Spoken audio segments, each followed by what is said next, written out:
तो अब हबीब खुदा के जसद मुतहर में 24 मौजज़ात जिक्र किए हैं। बाज़ औक़ात कच्चे पे चलते थे, रेत पे मट्टी पे चलते थे, पाए मुबारक के निशान नहीं बनते थे, और बाज़ औक़ात चट्टानों पे कदम मुबारक रखते जाते थे, निशान बनते जाते थे। जब पूछा सहाबा ने, या रसूल अल्लाह, ये आपके कुछ जगह पे निशान बनते हैं, कुछ जगह निशान नहीं बनते, क्या मुझे पूरा इख्तियार है कहां मेरा नक्श पा रहे कहां ना रहे? जिसे पांव के निशान पे पूरा इख्तियार है, उसे दिलों पे कैसे इख्तियार नहीं?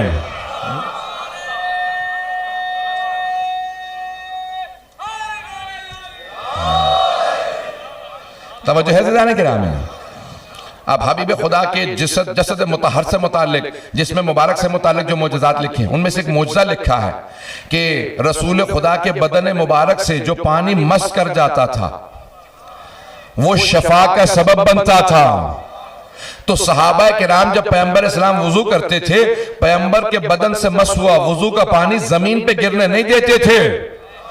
तवज्जो से सुनिएगा, जब पैगंबर इस्लाम वुजू करते तो सहाबा उस पानी को तबर्रुकन ले जाया करते थे। जब पैगंबर वुजू करते उस पानी को जमीन पे नहीं गिरने देते थे, तबर्रुकन वो पानी घर ले जाते, बीमारों को पिला दो इससे शिफा हो जाएगी। तो तबर्रुक के मुनकिरों को बता दो, सहाबा तबर्रुक को मानते थे।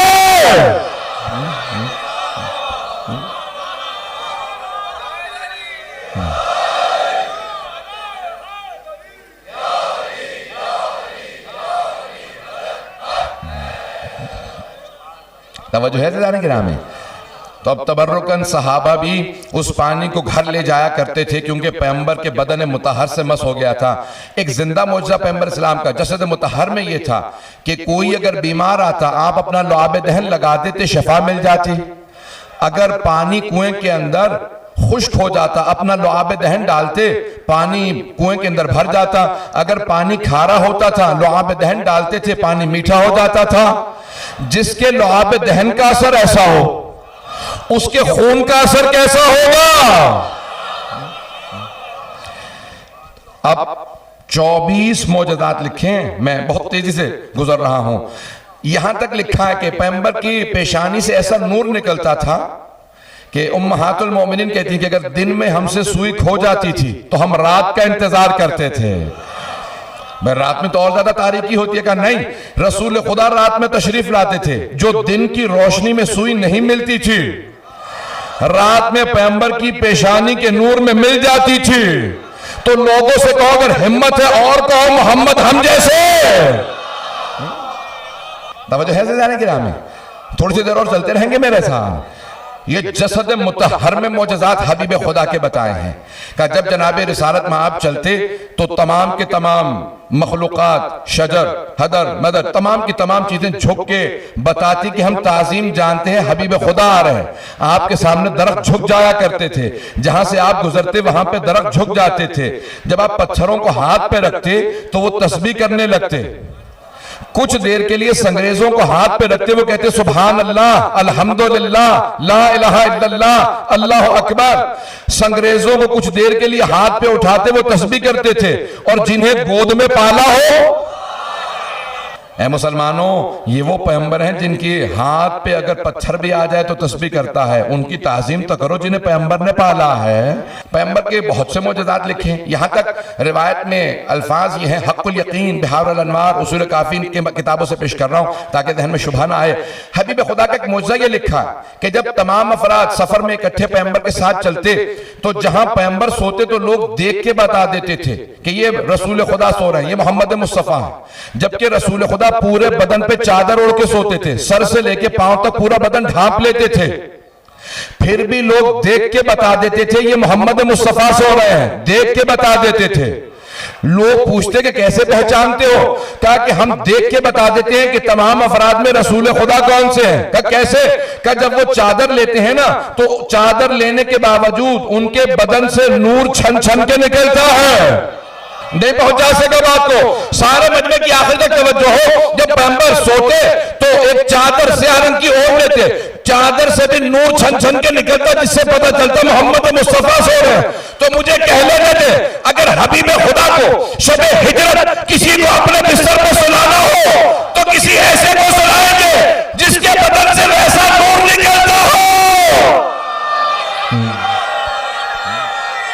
तो मुझे कह लेने दे, जब हबीब खुदा के बदन से ऐसा नूर निकलता है, शब हिजरत अगर किसी को अपने बिस्तर पे सुलाना चाहें तो किसी ऐसे को अपने बिस्तर पे सुलाएंगे जिसके जसद मुतहर से वैसा ही नूर निकलता हो जैसा पैगंबर के जिस्म से नूर निकलता है। एक और बात कह लेने दे, वो जो देखने वाले थे वो शिया नहीं थे। जो शब हिजरत पैगंबर के बिस्तर को देख रहे थे जब अमीरुल मोमिनीन सो रहे थे, वो शिया नहीं थे, कुरैश के सरदारों के नुमाइंदे थे। बार बार झांक के देखते, कहते थे अभी मोहम्मद सो रहे हैं। भाई 19-20 का फर्क नहीं था नूर में, वोल्टेज में भी फर्क नहीं था। भाई उनका नूर ज्यादा, इनका कम, पता नहीं तो वो जो है या नहीं। बहुत से लोग पता नहीं क्या कुछ कह जाते हैं, रसूल खुदा का कद बड़ा था, अली का कद छोटा था, उसे कहना तू कैमरा लेके वहीं खड़ा था। बड़े प्यारे अंदाज से सुन रहे हैं जनाबे सैयदा का इसी तरह से साया कायम दायम रहे तमाम मोमिनीन पे। सुनेंगे ज़िंदगी के नाम में वो मुशरिकीन बार बार देखते और यही कहते कि नहीं अभी मोहम्मद सो रहे हैं। देखने वाले मुसलमान नहीं थे, मोमिन नहीं थे, अली के शिया नहीं थे, लेकिन देख के यही कहते थे नूर वही है। इसके नूर की शुआएं बता रही हैं। तो हबीब खुदा ने जनाब अमीर को बिस्तर पे सुलाया। वक्त नहीं कि तफसील में जा सकूं, लेकिन वाहिद मेरे मौला है कि जब एक मर्तबा तमाम के तमाम मुशरिकीन के नुमाइंदगान ने 40 लोगों के 40 कबीलों के नुमाइंदगान ने फैसला कर रखा था कि जैसे सुबह होगी मैं एक आदमी का चादर उतारूंगा, सब नेज़े मार देना। एक मर्तबा चादर हटी, नेज़े चलना चाहते थे, एक आदमी ने कहा रुक जाओ, ये मोहम्मद नहीं अली है। नेज़ों के साए थे, अली से पूछा मोहम्मद क्या कहां है? कब मेरे पास अमानत रखवा के नहीं गए थे। इतने इत्मीनान से सिर्फ शेर खुदा बात कर सकते हैं। करने तो 24 मोजज़ात को पेश करो, इशारा करते हुए आगे बढ़ रहा हूं। एक और मोजज़ा ये लिखा है कि रसूल खुदा के जिस्म मुबारक से खास खुशबू आती थी। जहां से गुजरते थे 1 से 2 दिन तक मुशरिकीन कुफार सूंघ के बताते थे यहां से मोहम्मद गुजरे होंगे। किसी इत्र में ऐसी खुशबू नहीं थी जैसे उनके जसद से आती थी। तो अब समझ में आया ना, ये हदीस किस्सा में इमाम हसन हुसैन जब घर में आए तो जनाबे सैयदा से कहा इन्नी शुम्मो इंदा के रायहतन तय्यबतन कअन्नहा रायहतु रसूलिल्लाह। मादर गिरामी आपके पास से ऐसी खुशबू आ रही है जैसी नाना के जिस्म से आती है। ये हबीब खुदा का जसद मुबारक है। अब तमाम के तमाम अम्मा में वही सिफात होनी चाहिए ना, रसूल खुदा के 12 औसिया में वही सिफात होनी चाहिए जो हबीब खुदा में है। मैं 2 जुमले कह के आगे बढ़ूंगा और फिर इंशाल्लाह दोबारा इस नतीजे को आपके सामने लाऊंगा। जसद मुतहर में ये मोजज़ात हैं, जिसमें मुबारक में मोजज़ात हैं। रसूल खुदा के बदन से खास खुशबू आती थी।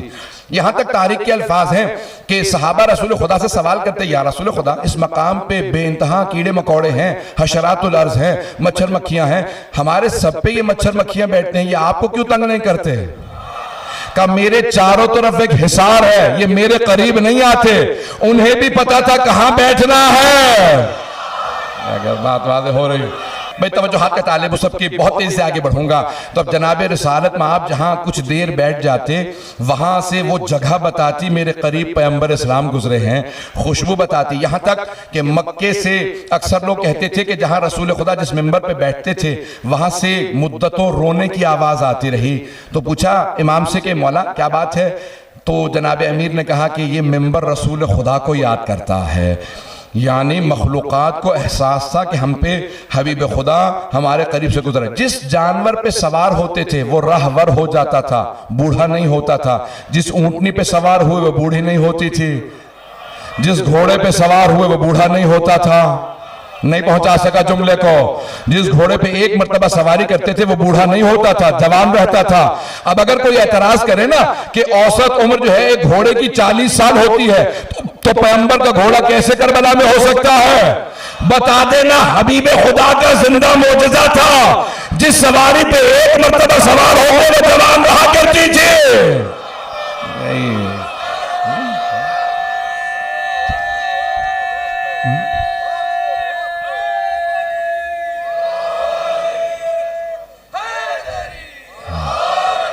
सबकी तवज्जो है मेरे साथ? ताइज़ान किराम, हबीब खुदा के जसद मुतहर के आसार ऐसे थे कि सबको बताते थे, आसार बताते थे कि आप हबीब खुदा हैं। अब सुनिएगा, दो और मौजज़ात पेश करूँगा और उसके बाद फिर देखूँगा कि आगे बढ़ सकता हूँ। आप हज़रात की तवज्जो अगर मेरे साथ रहे तो रिवायत के अल्फाज हैं कि जनाब रिसालत में अज़वाज जब देखती रसूल खुदा को तो चेहरा बताता। एक रसूल खुदा की पुष्प पे मोहर नबुव्वत था, कुछ ने लिखा दाहिने बाजू पे था, कुछ ने कहा नहीं खातमुन नबिय्यीन लिखा था। तो एक सहाबी रसूल हैं, जब रसूल खुदा ने खुतबा गदीर के आखिर में कहा कि अगर मैंने कभी किसी पे जुल्म किया हो तो आज मुझसे बदला ले ले। तवज्जो है, सुनेंगे, मुकम्मल कर दूं बात को। तो पैगंबर इस्लाम ने सहाबा के मजमे में ऐलान किया, अगर मैंने कभी आज तक किसी पे जुल्म किया हो तो आज मुझसे बदला ले ले, आज के बाद से मुझे ना पाओगे। तो एक सहाबी खड़े हो गए, या रसूल खुदा, आपने एक मरतबा मुझे चाबुक मारा था, आपने फरमाया मुझे नहीं याद पड़ता मैंने आज तक कभी किसी पे जुल्म किया हो। कहना, या रसूल खुदा, आपने मेरी पुष्प पे ताजियाना मारा था। तो आपने किसी दूसरे सहाबी से कहा इसे ताजियाना दे दो, कहा आओ आगे बढ़ो मेरी पुष्प पे ताजियाना मार दो। कहना, या रसूल अल्लाह, उस वक्त मेरी पुष्प पे कपड़ा नहीं था, आप अगर अपना कुर्ता हटा दें। पैगंबर इस्लाम ने कहा कि मेरे कुर्ते को हटा दो। जैसे कुर्ता हटाया वो सहाबी झुके, झुकने के बाद कमर के बोसे देना शुरू किए, मोहर नबुव्वत को चूमा। पीछे हटने के बाद कहा मुझे माफ कर दीजिएगा या रसूल अल्लाह, मैंने झूठ बोला था, आपने कभी मुझे ताजियाना नहीं मारा, मैं सिर्फ आपके पुष्प की जियारत करना चाहता था, चूमना चाहता था, इसलिए झूठ बोला था। तो जो जियारत के मुनकिर है उन सबसे कह देना सहाबा तो झूठ बोल के भी ज़ियारत को जायज़ समझते थे।